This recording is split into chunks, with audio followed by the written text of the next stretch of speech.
Hello students, good morning to you all. बच्चे, आज हम गोस बैकवर्ड फार्मूला का एक दो क्वेश्चन करेंगे। उसके बाद एक क्वेश्चन स्टिरलिंग का करेंगे और उसके बाद एक क्वेश्चन हम बेसल्स का करेंगे। जैसा कि मैंने पहले आपको बताया था कि गोस फॉरवर्ड का फार्मूला कब यूज़ करते हैं, जब हमारे u की वैल्यू 0 और 0.5 के बीच में आती है, और गोस बैकवर्ड फार्मूला जब हम यूज करते हैं जब हमारी वैल्यू मतलब -0.5 से लेके 0 तक आती है। तो बच्चे, इस बात के ऊपर आपने ध्यान देना है कि जब भी मैं सबसे पहले एक क्वेश्चन कराता हूँ कि जब भी आपकी वैल्यू यहाँ पर u की वैल्यू जो -0.5 जब बैकवर्ड की बात आ जाए तो आपने u की वैल्यू भी माइनस में ले -0.5 से 0 तक लेके आनी है। और उसको कैसे करते हैं वो आप यहाँ पर अभी समझेंगे। ये बिल्कुल क्लियर बात है कि अगर फॉरवर्ड फार्मूला है तो उसकी वैल्यू भी 0 से 0.5 तक होगी u की। अगर मान ले बैकवर्ड फार्मूला है तो उसमें कोशिश करो u की वैल्यू आपकी -0.5 में ही आए। तो इसको वैसे आप अपनी इच्छा से, बहुत ईजी है, इसको आप अपनी इच्छा से ला सकते हो वैल्यू को। अब वो कैसे आएगी मैं आपको बता देता हूँ। Using Gauss backward formula, find the sales of a concern for the year 1996 given that year 1961, 1971, 1981, 1991, 2001 and 2011। इसमें जो सेल्स इन लैक्स ये वैल्यू दे रखी है 12 लैक्स, 15 लैक्स, 20 लैक्स, 27 लैक्स, 39 लैक्स एंड 52 लैक्स। बच्चे, यहाँ पर एक चीज़ आपने क्लियर लेके चलनी है कि सबसे पहले हम देखेंगे कि भाई जो बैकवर्ड फार्मूला हम कब यूज़ करते हैं, लिख भी दिया है मैंने यहाँ पर।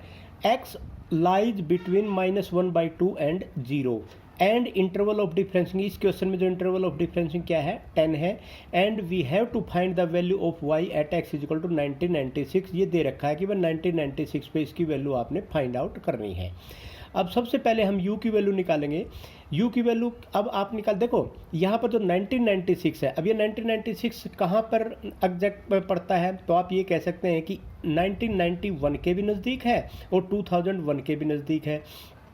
अब आपकी मर्जी है, आप 1991 भी ले सकते हैं और 2001 भी ले सकते हैं। लेकिन यहाँ पर जब वैल्यू दोनों से निकालेगी, वैल्यू दोनों की सेम ही आएगी लगभग। और जो वैल्यू सेम ही आएगी लगभग, वो पॉइंट के बाद कोई चेंजिंग होगी, उसमें कोई खास बात नहीं होती। लेकिन पॉइंट से पहले जो डिजिट होती है वह बिल्कुल सेम ही आएंगी दोनों में। अब बच्चे, यहाँ पर देखो, अगर आप 1991 लेते हैं तो ये जो आपकी वैल्यू यहाँ पर 1991 लेंगे तो 1991 लेंगे, इसके अंदर 2001 की जगह 1991 लेंगे तो वैल्यू आएगी आपकी +0.5। अगर यहाँ पर 2001 लेंगे तो उस टाइम पे आपकी वैल्यू यहाँ पर आएगी -0.5। तो एक बार फिर मैं बता देता हूँ, अगर आपकी फॉरवर्ड का फार्मूला आपने यूज करना है तो ऊपर वाली नज़दीक की वैल्यू ले लो। अगर बैकवर्ड का फार्मूला यूज करना है तो नीचे वाली नज़दीक की वैल्यू ले लो। वैसे फ़र्क कुछ नहीं पड़ेगा, मर्जी आपकी। ये तो मैं सिर्फ इसलिए बता रहा हूँ कि इसमें u की वैल्यू आपकी नेगेटिव आ जाएगी अगर आप ये 2001 लोगे। अगर 1991 लोगे तो u की वैल्यू आपकी क्या आ जाएगी, प्लस आ जाएगी।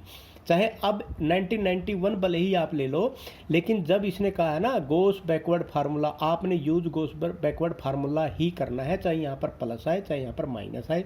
लेकिन मैं आपको एक यहाँ पर आइडिया बताऊंगा। अगर बैकवर्ड फार्मूला आपका आ जाता है तो आप नीचे वाली वैल्यू ले लो ताकि ये u की वैल्यू भी आपकी -0.5 आए। ठीक है, माइनस में आ जाएगी वो। अब सबसे पहले देखो बच्चे, x की वैल्यू 1961, 1971, 1981, 1991, 2001 एंड 2011। 1996 हमने किसके नज़दीक ले लिया, 2001 के नज़दीक ले लिया। अब जब 2001 के नज़दीक आपने लिया है तो आप ये कह सकते हैं, यहाँ पर 2001 के जो नज़दीक आपने लिया तो इसका मतलब इसके कोरस्पोंडेंस वैल्यू कौन सी होगी, y0। अगर y, अब इसके जो कोरस्पोंडेंस वैल्यू 39 को हमने y0 मान लिया। ऊपर वाली क्या हो जाएगी, y-1, ये क्या हो जाएगी y-2, ये y-3 और y-4। नीचे वाली क्या हो जाएंगी, y+1। अब सबसे पहले हम निकालेंगे डेल y में यहाँ पर क्या आ जाएगा, डेल y-4, डेल y-3, इन दोनों के बीच में लिखा जाएगा ये डेल y-2 और डेल y-1, डेल y0। ये वैसे लिखने की जरूरत नहीं थी, लेकिन आपको समझने के लिए ये लिखना भी बहुत ज़रूरी है ताकि आप वैल्यू पुट करते वक्त आपको कोई डाउट ना हो।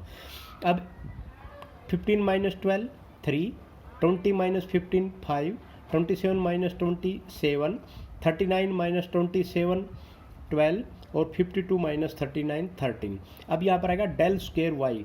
डेल स्क्वायर वाई का मतलब क्या होगा, डेल यहाँ पर क्या आ जाएगा, डेल स्क्वायर वाई माइनस 4, तो ये आ जाएगा del square y minus 3, del square y minus 2, del square y minus 1, और ये 5 माइनस 3 क्या आ जाएगा 2, 7 माइनस 5 2, और 12 माइनस 7 में 5 आ जाएगा, 13 माइनस में 12 क्या आ जाएगा 1। उसके बाद थर्ड डिफरेंस में यहाँ पर del cube y minus 4, del cube y minus 3, del cube y minus 2, और यहाँ पर del 4 y minus 4, del 4 y minus में 3, और यहाँ पर आ जाएगा डेल 5 वाई माइनस में 5 इक्वल टू माइनस 10। वैसे 5 तक लेने की जरूरत नहीं होती, क्योंकि आप आगे जितना भी आगे जाएंगे ना, कोई वैल्यू के ऊपर फर्क नहीं पड़ेगा, चाहे आप यूज करके भी देख लेना। अब सबसे पहले आपके पास है बच्चे बैकवर्ड फार्मूला क्या होता है। अब आपको पता है backward formula y x equal to y naught plus में यू डेल वाई माइनस में 1 प्लस। अब बैकवर्ड फार्मूले में क्या होता है, पहले इधर एक बढ़ता है क्योंकि u+1 u divide by 2 factorial del square y minus 1, उसके बाद इधर एक बढ़ गया। अब यहाँ पर एक टर्म्स अगले वाली बढ़ेगी u+1 u minus 1 del cube y minus में 1 डिवाइड बाई 3 फैक्टोरियल हो गया। अब एक टर्म्स ये बढ़ गई थी, अब अगले में यहाँ एक टर्म बढ़ेगी, तो u+2 u+1 u minus 1 divide by 4 factorial del की 4 वाई माइनस में 1। तो ये आ गया बच्चे। अब इसके अंदर u की वैल्यू आपने ये निकाल रखी है, और डेल स्क्वायर वाई माइनस में 1 और डेल क्यूब वाई माइनस में 1 और ये आपकी डेल 4 वाई माइनस में 1, ये आपने ले लिया। अब एक चीज़ देखो यहाँ पर, सबसे पहले आपने y की कौन सी वैल्यू मानी थी 39।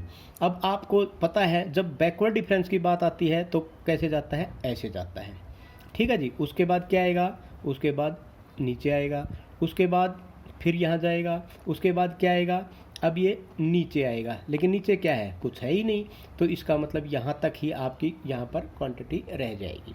समझ में आ गया। अब यहाँ पर देखो बच्चे, यहाँ पर हमने डेल 4 वाई तक यूज़, तो डेल 5 का तो हमें यूज में ही नहीं आया ये। अब ये यहाँ से लेके यहाँ तक आ गया। हाँ, अगर आप ये वैल्यू लेते तो फिर क्या जाता, यहाँ से यहाँ जाता है, फिर यहाँ से यहाँ जाता है, यहाँ से यहाँ जाता है, यहाँ से यहाँ जाता है, और यहाँ से यहाँ जाता, तो फिर भी कोई खास वैल्यू के ऊपर फर्क नहीं पड़ता, चाहे आप इसको लेके भी देख लेना। अब ये जो सारी की सारी वैल्यू है, आप ये वैल्यू इसमें पुट कर देंगे।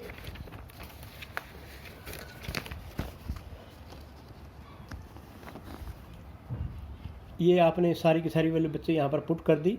y2 39, ये आपके पास u की वैल्यू आई थी, ये वैल्यू आपकी आई है, और ये वैल्यू आपकी आई है, ये वैल्यू अगले वाली वैल्यू यहाँ पर -4, और आगे ये वैल्यू पुट करने के बाद सारी की सारी आपके पास जो वैल्यू आई है वो आ गई आपकी 32.625। तो आई थिंक बच्चे ये क्वेश्चन आपको समझ में आ गया होगा। उसके बाद मैं एक क्वेश्चन, और किसी बच्चे ने, स्टूडेंट ने समझे हैं बच्चे क्वेश्चन, इसलिए मैं समझा रहा हूँ। Find the value of 51 degree 42 minutes by Gauss backward formula given x is equal to 50 degree 51 degree 52 degree 53 degree 54 degree, और कोस एक्स बराबर क्या दे रखा है 0.64279, 0.62932, 0.61566, 0.608182, 0.58779। देखो अगर चाहो तो आप ये y की वैल्यू होगी तो y0 जो भी ले, तो इसको y के साथ में 10 की पावर 5 मल्टीप्लाई करके इसका पॉइंट ख़त्म कर सकते हैं। अगर चाहो तो नहीं ख़त्म करना चाहो तो नहीं करो, कोई खास बात नहीं है।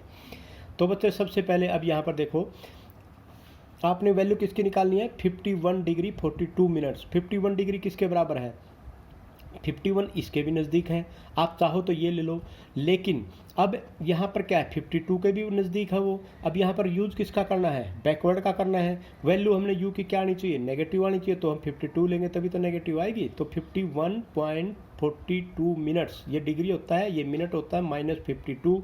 अब 52.00 में से जब 51.42 आप माइनस करेंगे तो 18 मिनट्स आपकी बच जाएंगी, माइनस में 18 आ गया, ठीक है, -80 माइनस में 18। अब ये पॉइंट यहाँ पर देखो माइनस में 18 आ गया।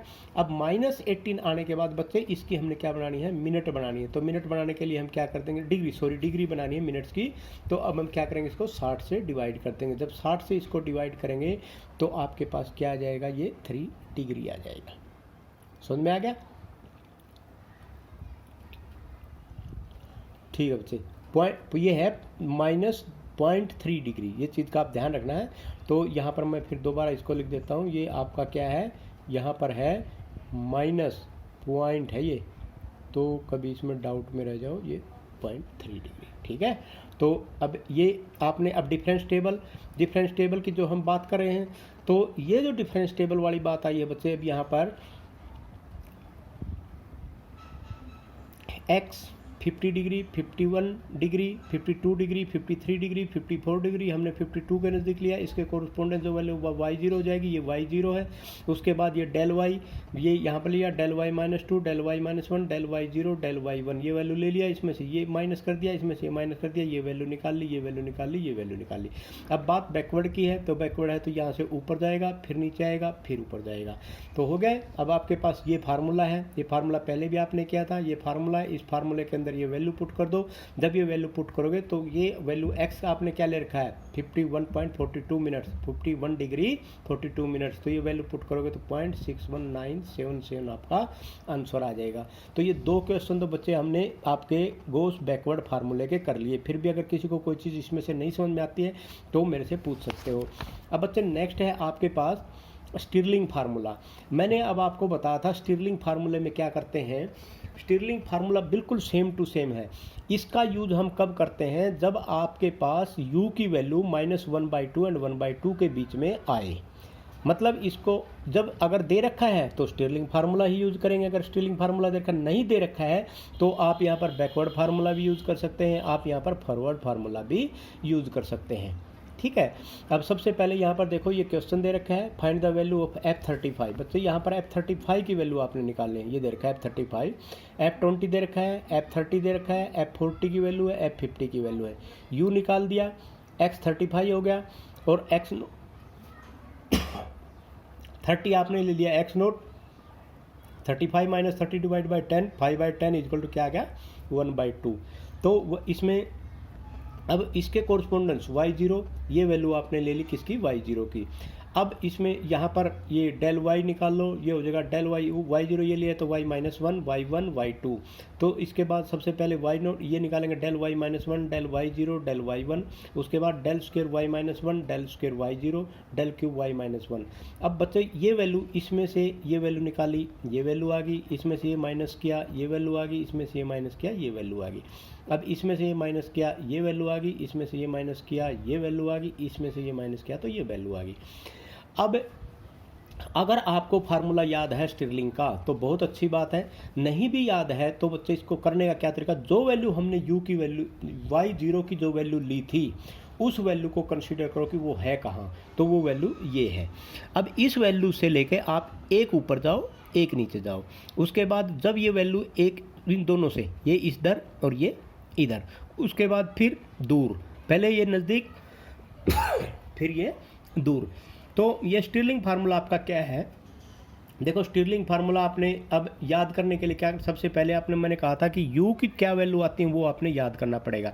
yx = y0 + u/2। u/2 मतलब u है अकेला यहाँ पर, लेकिन average value of del y0 + del y -1, del y0 और डेल y -1 इन दोनों का एवरेज, तो ये एवरेज ले लिया, प्लस u²/2 फैक्टोरियल और डेल स्क्वायर y -1, ये आ गया डेल स्क्वायर y -1। ठीक है, फार्मूला ऐसे कैसा रहेगा। उसके बाद u × u² -1 divide by 3 factorial 1/2, del cube y -1 plus del cube y -2। अब वो है ही नहीं, न y -2 है न y -1 है बच्चे, तो इसमें आगे हमारा फार्मूला बनता ही नहीं। तो इसका मतलब अब सबसे पहले हम क्या करेंगे, y35, क्योंकि y35 है, यहाँ पर y0 की वैल्यू क्या है 439, ये आ गया। u की वैल्यू क्या है 1/2 एंड 1/2 1/2, इसकी वैल्यू क्या है -73 एंड -93, तो ये आ गया, प्लस u²/2 फैक्टोरियल, u² क्या है u 1/4 एंड 2, ये 1/4 एंड 2 हो गया, डेल स्क्वायर y -1 की वैल्यू क्या है -20, और उससे आगे कुछ है ही नहीं। तो इसका मतलब हमारा क्वेश्चन यहीं पे ख़त्म हो जाता है। इस वैल्यू को आप सोल्व कर दो, सोल्व करने के बाद आपके पास इसका आंसर 395 आ गया। तो ये था आपका स्टिरलिंग फार्मूला। बच्चे इसमें मैं आपको एक चीज़ बता देता हूँ ना, आपने ये जरूर याद रखना, सबसे पहले u आता है, उसके बाद u²/2 आता है, उसके बाद u × u² -1 डिवाइड बाई 3। अब u² -1 कैसे आया, तो इसको आप ये भी कह सकते हैं ये u + 1 एंड u - 1 है। उसके बाद यू स्क्वायर माइनस वन, ये चीज़ याद रखनी है आपने। फिर यहाँ यू स्क्वायर हो जाता है यू, और ये जो चीज़ है ना ये वाली ये तो आप टेबल से भी ढूंढ सकते हैं कि यहाँ से क्या आएगा। जैसे ये दोनों का एवरेज, फिर उसके बाद ये इन दोनों का एवरेज जो भी आगे आएगा, फिर उसके बाद ये अकेली आ जाती। तो ये इस तरह आप स्टिरलिंग फार्मूला का यूज कर सकते हैं। उसके बाद अब बच्चे बेसल्स फार्मूला। अब बेसल्स फार्मूला भी बिल्कुल सेम टू सेम है, और बेसल्स फार्मूले में मैं बेसल फार्मूला का भी आपको एक क्वेश्चन करा देता हूँ। बेसल फार्मूले में क्या होता है, बेसल फार्मूला भी बिल्कुल इसमें बेसल फार्मूले में आप पहले मैं क्वेश्चन ही पढ़ लेता हूँ। Apply the Bessel formula to find the value of y 2.73 given that y 2.5, ये वैल्यू दे रखी है 2.6, ये वैल्यू दे रखी है 2.7, ये वैल्यू दे रखी है। यहाँ पर बच्चे इक्वल का साइन आएगा, ये लिखना भूल गए थे यहाँ पर।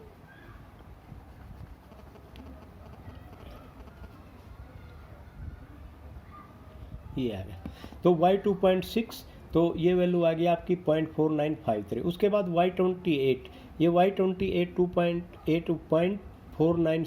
है, y 2.9 0.4981 है। आपने क्या निकालना है, y 3.0 इजिकल, ये दे रखा है y 3.0 इजिकल टू 0.4987। ये तो आपके पास वैल्यू दे दी सारी, आपने वैल्यू किसकी फाइंड आउट करनी है 2.73 की।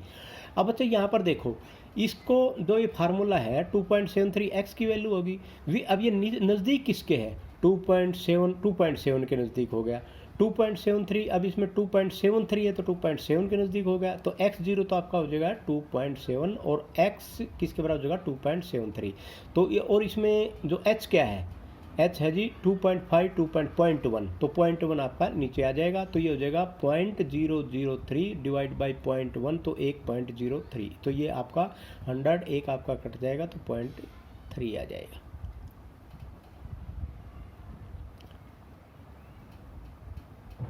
टू 2.7, तो ये 0.03 आएगा, सॉरी, तो 0.003 नहीं आ गया, ये 0.03 आएगा। ठीक है, 2.7 जब इसमें से माइनस होगा तो 0.03 आ जाएगा, और 0.1 आ जाएगा, 0.1 से तो ये 0.3 आ जाएगा। ठीक है बच्चे, तो 0.3। अब इसमें क्या हो जाएगा, डिफरेंस टेबल आप बनाएंगे। हाँ, यहाँ पर देखो, अब यहाँ पर कर दिया जो मैंने पिछले क्वेश्चन में बता रहा था। यहाँ पर जो y की वैल्यू है पॉइंट, इसके आगे कितने हैं 4, तो y के साथ में 10 की पावर 4 से मल्टीप्लाई कर दिया इसने, पॉइंट खत्म कर दिया, 10 की पावर 4 10 की पावर 4 10 की पावर 10 की पावर 10 की पावर 4, तो इस तरह कर दिया। y की वैल्यू ये होगी, ये होगी। अब यहाँ पर 2.7 हमने क्या लिया है x नोट, अब इसके कोरस्पोंडेंस y नोट आपका क्या हो जाएगा 4965। ठीक है बच्चे। हाँ, एक चीज़ अब यहाँ पर, अब एक चीज़ आपने ये सारी की सारी वैल्यू आप निकाल लेंगे, वही मेथड है पिछले वाला, लेकिन अब यहाँ पर जो आपका बेसल्स फार्मूला है, स्टिरलिंग में तो क्या था, ये y0 से हम एक ऊपर जाते थे एक नीचे आते थे, इन दोनों का एवरेज होता, लेकिन यहाँ ऐसे नहीं है। अब एक तो y नोट वैल्यू लेनी है और एक वैल्यू लेनी है y1। एक बार फिर बता रहा हूँ, इसमें आपने एक तो जो y नोट की वैल्यू वो लेनी है, एक लेनी है y1 की वैल्यू, उन दोनों को एवरेज करना है आपने स्टार्टिंग में ही।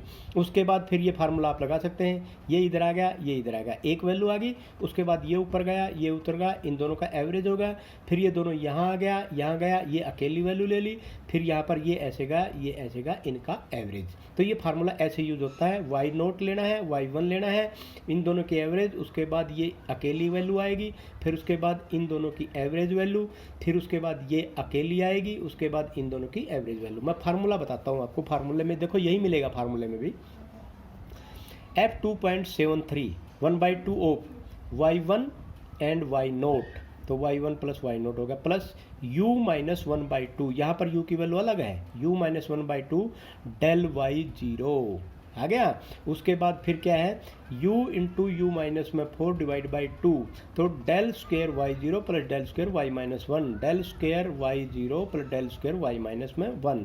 उसके बाद फिर अकेले ये वैल्यू मिलेगी, उसके बाद u minus 1/2 u minus 1 divide by 3 factorial del cube y minus 1, ये देखो ये वैल्यू।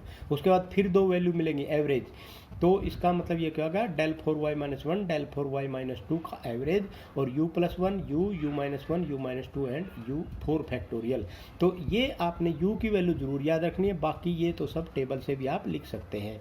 तो बच्चे अब आपको पता है y1 और y0 की वैल्यू, ये वैल्यू दोनों है, ये दोनों वैल्यू लिख दी, इनकी एवरेज वैल्यू निकाल दी। उसके बाद u की वैल्यू आपके पास आई हुई है, ये आई हुई है 0.3, तो ये 0.3 माइनस में 0.5, 9 वैल्यू आ गई, 9 आपके पास ये वैल्यू आ गई। उसके बाद ये दोनों वैल्यू का सम करके एवरेज निकालना है और ये निकाल दिया जी। उसके बाद ये u की वैल्यू और ये सारी की सारी वैल्यू इसकी पुट करने के बाद आपके पास जो आंसर आया बच्चे, वो आंसर आपके पास ये आएगा फिर 10 की पावर 2.73 की वैल्यू ये आ गई।